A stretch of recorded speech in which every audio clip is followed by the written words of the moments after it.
So as you can see there, I've literally just finished the very first episode of Alien Earth on Disney Plus. And it is a good show. I ain't gonna lie. I sat here watching it and I've been really sort of like wanting this to be a good program. And the first episode, I've got to say I'm into this show. I'm quite into it. So how they do it, we sort of get two basic like locations almost in a way.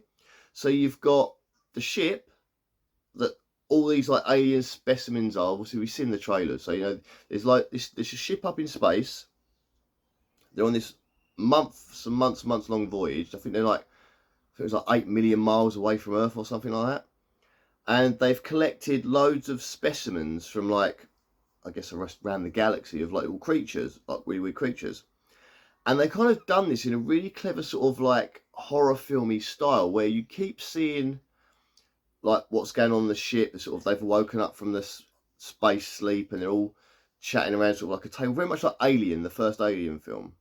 They're all chatting around a table and they're talking about how they've got these specimens on board. There's one guy who's kind of like an engineer, I think he is, but he's like a conspiracy theorist about the companies.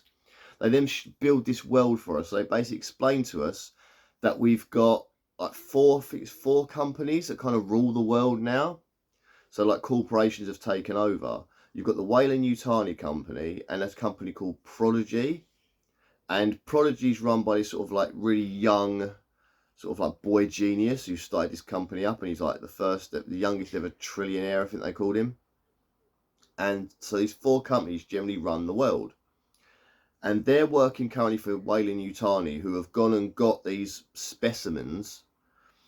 And they've got me like a little mini zoo inside the in the ship. And we've got them all wake up and we sort of start to see characters. So I think what they're going to do is like flashbacks to the ship as the series progresses and how it all kicked off, which kind of hope, because you keep seeing every so often they'll do a flash scene where you get sort of like they'll all be chatting away and so you get and you see like someone getting killed or dying, but it's like split seconds, so you sort of blink and you miss it sort of thing, sort of overlaid over the top of the scene that we're seeing on the ship. So we know that it kicks off on the ship at some point. And they introduce you to a couple of characters on the ship. So obviously they wouldn't have done that if we weren't going to go back to see what happened on the ship. And they sort of build them. There's one guy who's kind of like a bit creepy, who was watching them as they sleep, watching one of the girls as they sleep. So obviously saying about there. You've got like a young girl who kind of seems quite new to it all. You've got the captain, sort of the ballsy type ones. You've got a lot of the sort of like and then you hear about like this guy talks about security a lot. And it turns out he's an android, much like Bishop and that in the previous Alien films. So that's our first location. We're on this ship. And then the next location is that we're in like a medical facility. You've got this girl, a young girl, sadly with cancer. And they're planning for the first time ever to transfer a human conscious from this girl that's going to basically die into an android. And she's going to be the first one. And they do this, and how they do those characters, these androids, because obviously we see the first one go, and then you see like a little group more of children go after the first one. Obviously is a success. We see this little group of children that then like get moved over. So we find out that you can't transfer an adult consciousness because it just doesn't work that way. They can't figure out how to do it, but they can transfer a child's consciousness from the children's bodies into synthetic adult bodies. So you've got, and it's quite cleverly done, like the actors are doing quite well on this, where once they transfer over, you've got children's minds in adults' bodies. So they kind of still act like children. So there's one scene which I thought was fantastically done. We're all kind of sitting around chilling together, but they're sort of sitting the way kids would sit, like, like proper, like, instead of adults, the way adults sit. And it was quite like, that's quite clever. And then we had a little chat about sort of like growing up. So our main synthetic / human, sort of the ones that the conscious transferred over. I want to say her name's Wendy, because I've just watched it. I said like, I've kind of literally gone from screen to here. So my mind's trying to sort of remember stuff. And she's like the synthetic, her name's Wendy, she's like synthetic. And she's somehow getting footage of her family from the past. So she has a brother. So we know that she has a brother. And he's currently working for the Prodigy's search and rescue team, with a very military style search and rescue. Sorry about that. I didn't realise I'd run out of recording time on my camera, on my phone, because my phone's really sort of stored off memory. Anyway, so yeah, we get this like search and rescue team. We sort of see a bit of them as well, but this like it's her brother, and she's kind of watching him. So obviously, I don't know if we're going to get a point where he doesn't know what he thinks she's dead, maybe, and this company prodigy have like taken her. I'm not sure if they're going to go down that route, so he has no idea she's still alive, but she's sort of watching his life unfold and stuff like that, just to sort of like probably so she can still see her brother. We find out more about the details of this transformation stuff, and I won't bog you too much into it. But again, all very well done and very well written as well. It's almost like this is exactly how it kind of would be. And I thought it was a fantastic sort of look at, oh my God, this could be the future, you know, with AI and stuff like that, when this could be the future. So then we sort of like go back to the ship, and we see on the ship, it's all just happened. Whatever's happened has happened. And you see the android on the ship, who's this guy who's like just tapping away on a computer. And we find it was an android earlier on, or synthetic as they call them earlier on. And he just tapping on a computer, and he's like doing like a log report.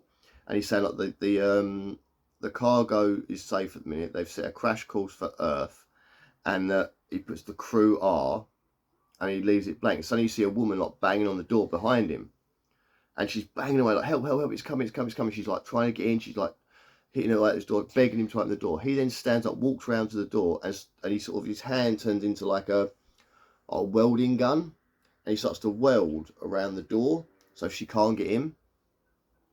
And she's like, no, why are you doing this? Why are you doing this? Why are you doing this?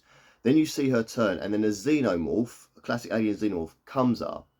Now, my only problem I have with this show so far is some of the CGI is a little bit ropey, and the xenomorph in this, as far as I can tell from what I saw, it looked a bit CGI-y, but I could be wrong. But it didn't feel costumey. It looked a bit CGI, a bit, I want to say plasticky looking. It looked too smooth in places. It didn't look as, so about the face didn't look right, but then we might find more about this later on. So you see the xenomorph, you see it like attack this woman and kill her and that, and then it sort of starts to smash through the door, and it properly like bashes into this door, and it rips the door open. As this is happening, the android guy types on the computer, the crew are dead. Then he goes into like a little bit under the floor, like a little small cubby hole under the door, locks it up, and he puts a mask on. So I was a bit confused. I thought he was an android. Maybe he isn't. Maybe that was the ruse, that we think he's an android, but he isn't. He then puts this mask on, and then he goes like an oxygen mask. That's what threw me right off. It was an oxygen mask. And then he sort of slaves it, and then you see the alien coming. The alien scratching at the floor, trying to get into this little cubby hole bit. And then the ship starts to go down. And then we flash back to sort of like the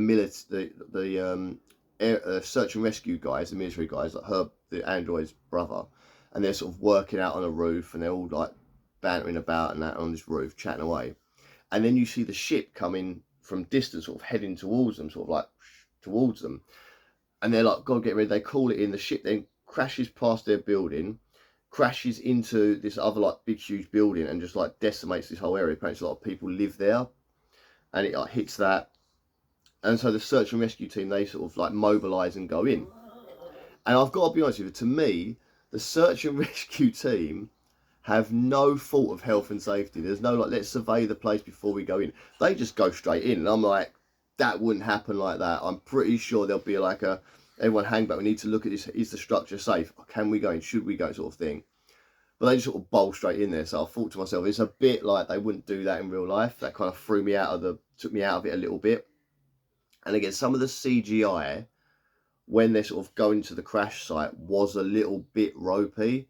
Like, you can see some people walking away from the crash site, and it's like, they're not real people. That's been created, if you know what I mean. And there's a guy on fire, and you kind of see him a little bit, but it didn't look right. Like, you know when you see stuntmen on fire, the way they come out is like that. But this looked like it was obviously faked. And I was like, it took me out of the program a little bit. I was really into it, and suddenly it was like, oh, it pulled me back out of it, like I'm watching a TV show. So it was kind of like a thing that I experienced during this. I don't have many criticisms. That's the one I've got so far. But yeah, so we go into that, and then they're looking around the ship, and then the android guy turns up again and keeps two of them hostage. Now, just before this happens, those same two found the lab/zoo bit of the ship, and in the ship, the sort of this little bug thing came down on like kind of like a caterpillar would come down on a bit of like silk, comes down and lands on the one of the soldiers' back, sort of crawls around him. So the android guy turns up. He then holds them both at gunpoint, makes them sit down and handcuff themselves to these poles, and then he disappears off again. Not sure why this happens. You could just sort of escape without having to do that to them, but he sits them down, takes their weapons, and like handcuffs them to this thing. And then you get this like bug thing that was on his back. Suddenly it appears from nowhere and crawls around his face, like this guy's face, and then goes to his neck. And then like a tick kind of attaches itself to him and just drains all of the blood out of him. This thing is like big, like as a tick would when it attaches to you, and then you see the abdomen swell up with blood. This happens to this guy's neck, and it literally completely like bloats up, so it takes like all of his blood out almost, and it kills him. And then it goes on to the next guy. Well, another one turns up from nowhere and goes on to the other guy, and they sort of both must die. So we're like, whoa, like crazy. And you get to see a little glimpse of some of the other creatures that are inside this lab. And you've got like a couple of main ones. Obviously, you've got the xenomorphs, like the face huggers. And you had, sorry, you saw this earlier. And you have this like weird like octopus thing with like lots of eyeballs on it. So it kind of reminded me a bit. Have you ever seen Flight of the Navigator? That film from like, it was like a family film about a kid that goes on like an alien spaceship. That this alien spaceship collects creatures from all around like the universe. And there's a scene where and he basically collects this boy, and the boy walks around the sort of like things, looking at all the different creatures from around the universe. That room kind of reminded me of Flight of the Navigator. Anyway, so yeah, so they're in there, and then so the android woman, we go back to her again, because it cuts from scene to scene, and there's a weird like black fade out thing that it does, and it goes back to another scene, but it goes like completely pitch black, and we go to another scene, and that was kind of throwing me off a little bit. So anyway, we go back to our android girl, our main sort of one. I want to say, I keep thinking her name's Wendy. I might be wrong. She's back at the base and she's like doing her tests and stuff with her ears. And she clocks the telly and she spots her brother doing the search and rescue on the telly. And she's a bit like, oh God, like he could be in trouble. So then she goes to the owner of this prodigy company, this young billionaire guy. And she goes to him and she's asking him for sort of like, if they can go in as a team, like these new synthetic with human consciousness group can go in as a team. You've got to remember these are like child minds in adult android bodies. Because she wants to go in and try and rescue, basically help her brother. She's got this feeling that I guess she's got a feeling that he's in trouble. He's going to be in trouble. So the guy that owns the thing's like, well, yeah, because this is one of the rival companies. This is Wayland and their prodigy. Yeah, go in because we want to see what's going on. Have a look. So you're going to send this team of like synthetics to the ship to try and have a look in there as well, because obviously the synthetics, we find out as well, are stronger, faster, more agile, and have like, and can't be broken like humans can. So he's going to send them in to have a look. So I think this is where we're going to get like a bit of chaos, because obviously these are children. They're still essentially in the mind children, and they're asking him to go in and do like military style stuff. So I can see this is where the TV show's going to go, sort of to the fact they've used children's minds. Now I will say at this point, and this is the point where I noticed it, there is an actor in this who I adored when I was growing up. It's an actor called Ade Edmondson, and he was a comedy actor. He did a lot of stuff with Rick Mayall. He was in The Young Ones. He was Vivian in The Young Ones. He was Eddie in Bottom, and this was like, oh my God, it's Ade Edmondson. It was like, oh my God, that's brilliant. And he plays like the billionaire's I guess right hand man, it seems to be. And I just like, oh my God, like that's brilliant, because like I loved the Bottom TV show when I was growing up. It really sort of that sort of zany humour. The Young Ones was fantastic as well. So I was like, oh my God, that's brilliant. See Ade Edmondson in the show. Then we sort of, so they decide they're going to go in. So that's what basically it. We sort of head into this ship now. We've got a little team head into the ship. We've got the search and rescue people already in there trying to work out what's going on. We've got this rogue android guy who is obviously got under orders from the Weyland-Yutani company, and there's going to be dodgy orders. And we've got all these little creatures that are still inside this ship. Some of them still caged away. Now we do get, just before the end of the show, we did get to go into the sleeping quarters bit, the sort of stasis station bit with a search and rescue team, and we saw in there that the pods had been broken. A lot of the pods had been broken open. A lot of people had died in these stasis pods, and we saw that something had burst out of one of their chests, smashed through the pod, and escaped. And then we see an upside down face hugger, like as it's already done the business and it's now down. So we see that. So theoretically, from what I can see from how this ship crashed, is that the androids obviously let the face huggers out, and that's what's caused the wreckage. Now, we did see in sort of at the beginning of the show, the face huggers were in these like glass tubes, and my children have woke up now. And the face huggers were in these glass tubes, like just in there, and you saw one of them sort of like the leg twitch. So I'm guessing they got out, and that's what's caused the carnage on this ship, and some of the other creatures have got out during the sort of like aliens, xenomorphs running around.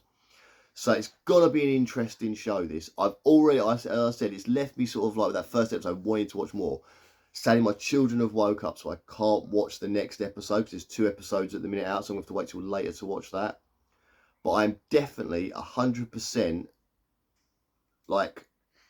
liking this show so far. I said there's a little bit of ropey CGI, a little bit of so yeah, it's basically that. That's the only thing I've got wrong with it so far. Some of the effects aren't pristine. Obviously, it's a TV show, not a movie, so they wouldn't have gone too much into it. But I'm liking the vibe. It's got a very Alien vibe. So obviously, everyone loves Alien, but I prefer Aliens to Alien. Then I'm a boy, I suppose. I don't know, but there's a very. I said my son's up, but this sort of has both. So you got the stuff on the ship, which was very alien centric. That sort of like that vibe, that feel, and then you had the military style search and rescue team that reminded me of Aliens. So it's almost like they've taken the two, the loneliness on the ship and all that sort of bit there, and they're trying to merge them together. So hopefully we're going to get quite a good thing. So anyway, guys, I hope you've enjoyed Alien, the first episode, and I'm hoping you enjoyed what I thought about it. Sorry, one second. Kids. Yeah, where was I? So yes, it's a very good show. I'm buzzed for the next one. I really want to see the next one, but I can't because they're up now, so I can't watch the next one. It's really frustrating. But I'm really sort of like into this, and yeah, as if you guys feel the same as I do, please let me know in the comments below. What did you like about this first episode? What didn't you like about it? Are you like me and think the CGI is a little bit off and it kind of took you out of it a little bit? Do you like, what sort of part of the story do you like the ship stuff? I kind of want to see more. I do really hope we go back to the ship and we see flashbacks of what happened on that ship, because to me, that was the most interesting part for me. I like the fact we've got these little group of military guys. They're search and rescue, but they're more military based guys in the ship. And then we've got these android synthetics going to the ship, and we're going to see the relationship between the brother and sister. I'm looking forward to that, like him realizing that his sister is there and she's now this grown-up synthetic robot. How's he going to feel about that? We're going to see that come to fruition. I'm quite enjoying that, where that's going to go. But as I said, I want to go back to it. I want to see how that all kicked off on that ship. If they don't show me that, I'm going to get the ump, because that looks like that could be a movie in itself. That could be quite a good movie. Obviously, it'll be a lot like the first Alien movie, but I think that story of the other creatures being involved, maybe see a xenomorph fight other aliens as well, that'll be interesting as well. And I'm definitely looking forward to what is going to go on in this thing. Are we going to see the aliens that come off the ship, or is it all going to centric around the ship? Who knows? Anyway, guys, thank you for watching this video. As I said, comment what you think and feel in the comment section. We'll have a little chat about it, because I really do love chatting to people about stuff in the comment section. And let me know if you think that this show has lived up to the hype so far in the first episode. Obviously, I will do episode 2 later when these guys go to bed later. I'll watch episode 2 and then I'll do another review on episode 2. Thanks for watching and enjoy the rest of your day, and hopefully you didn't wake up as early as I did. See you later, guys. Bye.